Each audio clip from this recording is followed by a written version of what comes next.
शुरुआत दीपक जी आपसे करते हैं। आप अपने को अनम्यूट कर लें। अब बहुत तरह का कन्फ्यूजन है और बहुत तरह के कयास और अटकलें लगाई जा रही हैं कि प्रशांत किशोर कर क्या रहे हैं, किसके लिए कर रहे हैं।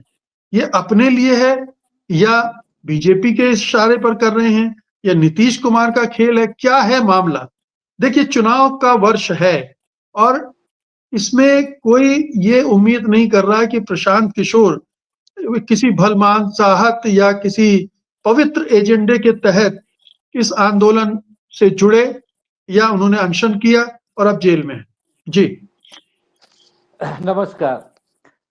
देखिए, आपने जो सवाल किया कि किसके इशारे पर कर रहे हैं और क्या मोटो है उनका, ये मोटो तो 4 बाई इलेक्शन जो हुए थे बिहार में, उसमें साफ झलक गया था ना।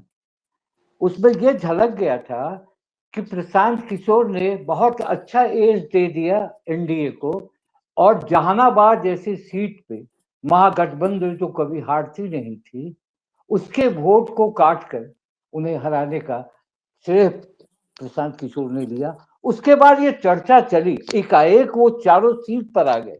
आपको याद होगा कि जब उन्होंने पार्टी का फॉर्मेशन किया था और जब उन्होंने अपने कार्यकारी अध्यक्ष की घोषणा कर उनका परिचय कराया था, और परिचय करा के तुरंत कहा था कि अब चलते हैं, चारों जगह चुनाव लड़ना है, चारों पर हमारे उम्मीदवार थे। तो चारों में आपने एक सीट भी नहीं जीत पाई।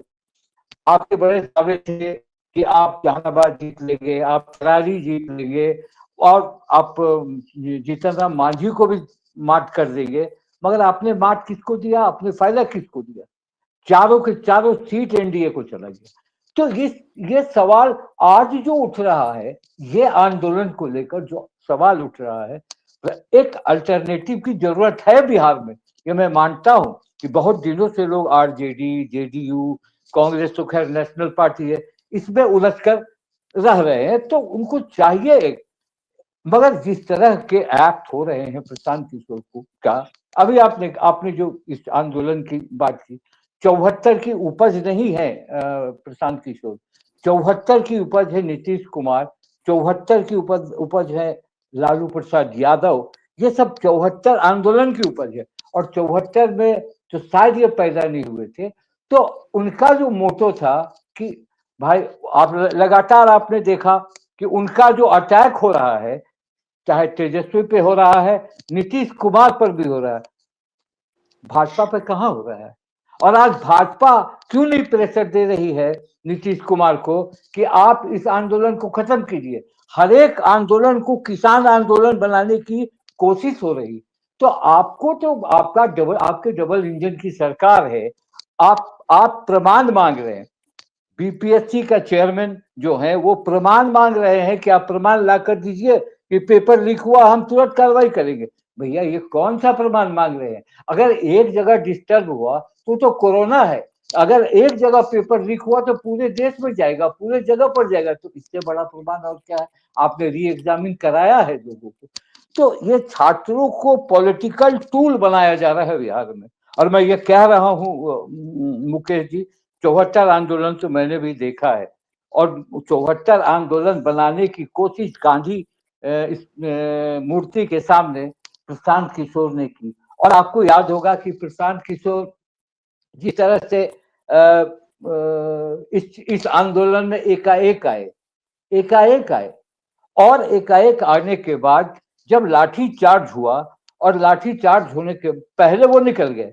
छात्र इतने बुरी तरह से पीटा गया है कि आपको लगता है कि मेरे घर का भी कोई बच्चा है वहां जो उस आंदोलन में होगा, जो नौकरी खोज रहा होगा, आपके घर का भी बच्चा होगा।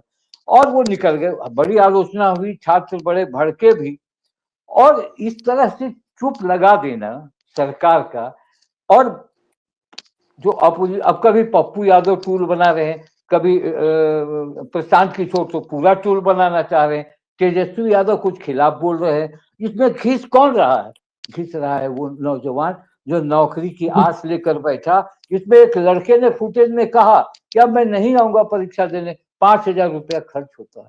तो ये आप कितना सेंसिटिव मैटर है, और इसको आप बेल बाउंड में, आपने सही कहा कि कोई भी बेल बॉन्ड लेगा उसमें लिखा रहेगा कि अब हम कोई गलत काम नहीं करेंगे, तो इसमें साइन करने में आपत्ति क्या है। तो इस आंदोलन को अपने पक्ष में करने के लिए, और ये साफ जाहिर है कि कहीं ना कहीं इसका फायदा, देखिए कोई केंद्र का नेता, कोई बीजेपी का हम नेता अभी प्रशांत पहले